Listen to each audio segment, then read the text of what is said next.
Bismillahirrahmanirrahim. Mr. President of Republic of Burkina Faso, Mr. Kabore, Minister of Foreign Affairs of Morocco, Mr. Salahuddin Mizwar, dear friend, Excellencies Ministers, Excellencies Ambassadors, Mr. Secretary General of CEDEAO, Mr. Wali, Mr. Mayor, and Mr. Governor of Casablanca, and dear President, Mr. Kettani, who is our host today. And I would like to just give a tribute to Mrs. Qadiri, that is heading this African Development Forum, for the great job that you're doing. Dear colleagues, it is always a pleasure to address such a prestigious floor in this now must-attend African Rendezvous. Every year, the African family convenes in Casablanca for the 5th year now to reflect on African growth avenues and on co-development opportunities, and also on ways to address common challenges such as job creation, reducing poverty, and lowering inequality. Growth opportunities are endless in the land of promises.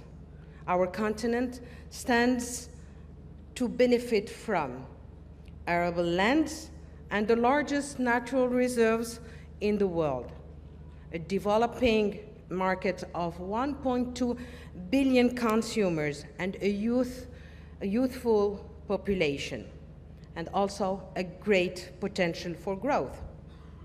Yet, each year, 12 million young people enter the labor market. Half of them are unemployed. Growth in Africa doesn't have a significant impact on job creation and living standards improvement. On the other hand, our overall growth performance in underdoing is worrying slowdown. In this chart illustrating 15 years of growth in Africa, we can clearly see the sustained decline. Over the last 10 years, the African economic growth lost more than 1 point, and in 15 years period, the loss was almost 3 points. Ladies and gentlemen, Africa must shift its paradigms to achieve sustainable and inclusive growth. The need to improve the lives of African people and the necessity to drive Africa into international competitiveness should fuel our discussions and motivate our ambitions. In 2050, our population will reach 2.4 billion inhabitants, 60% of which will live in urban areas. The pressure of job creation, food security, housing, and social protection will be higher. States, governments, businesses, and civil society need to join forces and act for change. And this change, in my opinion, relies on a few key drivers: new and strong industries, good governance, skilled human capital, adequate business environment, and last but not least, regional approach. The share of the industry in the African GDP barely reached 10%. Africa doesn't transform enough. Africa doesn't create enough value. Most African economies are still based on unprocessed natural resources, and the industrialization pace is slow. Africa will always rely on agriculture to face the challenge of food security, but we will need a green revolution, higher productivity and agricultural land and agribusiness development. It is a nonsense to keep importing processed food while water, land, and mild climates are available, and while our businesses can meet this demand. Governments need, in turn, to adopt a green revolution roadmap. They will have to address issues relating on industrial property, adequate logistics, and market organization. Africa can also bring its own industrial revolution through renewable energy and new green economy. This will improve our electric capacity and allow the emergence of a green entrepreneurial ecosystem. Although many initiatives were taken in more than 30 countries, solar, wind power in North Africa and Sahel region, hydroelectric in Central Africa, geothermal power in East Africa. But Africa uses today only 10% of its potential.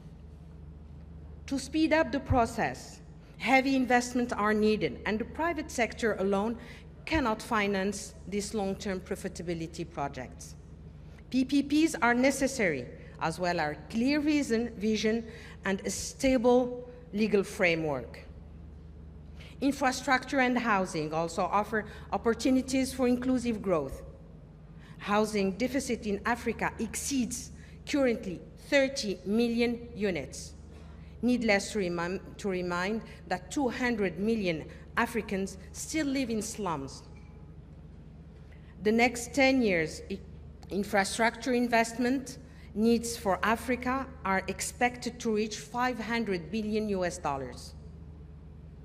Building the continent infrastructure and houses will ensure the use of local resources and help address the challenge of unemployment.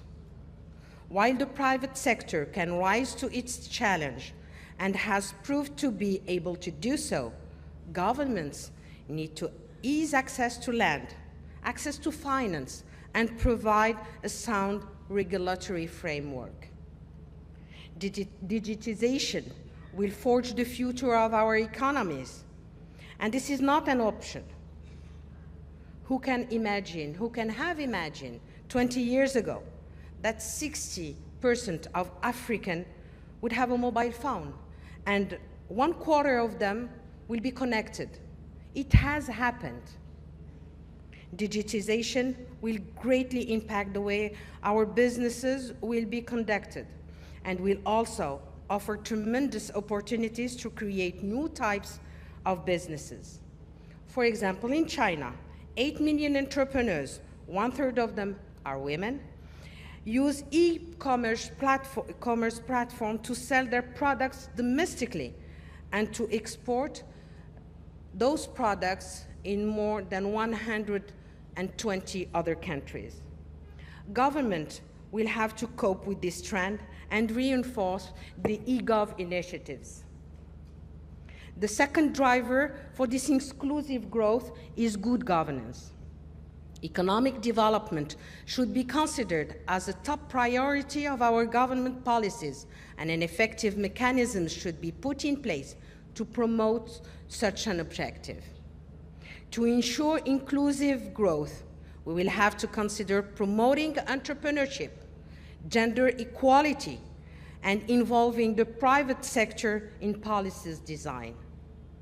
We, the business community, need a real public-private partnership where governments are facilitators and regulators, and the companies create responsible growth and shared wealth.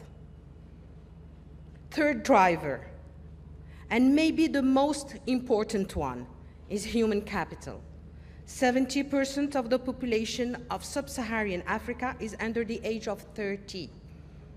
Yes, Africa's real asset is its population. But how can our youth contribute to build Africa's prosperity? Education and training will undoubtedly help reach this objective. Today, there is a real need to redesign education curricula and to rethink education approaches in order to meet the requirements of the private sector. On the other hand, vocational training should be enhanced to improve the competitiveness of the SMEs that are the backbone of our economies. Finally, we need to spur entrepreneurship spirit and innovation spirit among youth and facilitate business creation. The fourth driver, is the business environment. In the 2017 Doing Business ranking, 30 out of 54 African countries still lag behind. Business climate is one of the main causes of growth divide in Africa. Lack of regulation, difficult access to land, weak investment protection, red tape, and corruption hinder productive investment. Last but not least, can we envision Africa as powerful regions rather than individual countries? Yes, we should. My colleagues, whom I asked to give their ideas on how to achieve inclusive growth, highlighted the need to act local and think regional. When addressing agriculture, agribusiness, energy, mining, and other industries, the focus should be, therefore, on our complementarities. And this is the mindset that should be prevailed. The business community suggests the creation of regional centers of excellence, each one specializing in the industries where we are best at. This regional approach needs also to rely on more intensive regional trade. Only 12% of the trade in Africa occurs between countries in the continent. In comparison, intra-regional trade is 24% in Asia, 40% in North Africa, and 60% in Europe. Ladies and gentlemen, these were some ideas on how to restore Africa's growth. We should all commit to change. For us, business community, change means socially responsible investment, local value, and more jobs. But above all, there is something we all must have, is faith. Faith in Africa, faith in its people, faith in its future. And please allow me to pay tribute to all African entrepreneurs, hundreds and hundreds of them, who invested in Africa and made the change happen.